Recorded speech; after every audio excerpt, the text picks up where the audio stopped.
Doon po sa Canada, sa Toronto, ayan kung saan karga-karga ni Catherine, actually dalawa yan karga-karga ni Catherine ang isang bata, as in sanggol, at yung isa naman, medyo malaki na, batang lalaki naman. Naku, dahil dito, nagdilulu ang mga fans, sabi lang ganon, bagay daw talagang magkatuluyan at magkaroon ng sariling pamilya itong Katden. Which is, I think naman, is possible naman dahil kita nyo naman, di ba?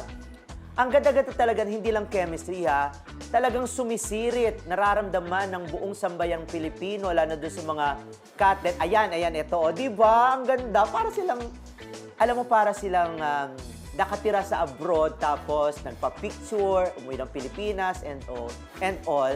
Hindi ba? Ramdam na ramdam talaga natin yung magandang vibes ng magandang as in, sinasabi ko palagi na meron talagang love sa isa't isa. Hindi lang friendship, hindi lang working relationship. Meron na talaga. Kaya nga, kahit siguro hindi umamin itong dalawang ito, or kahit umamin man, hindi na tayo magtataka na meron na talaga silang nararamdaman o meron na silang relasyon.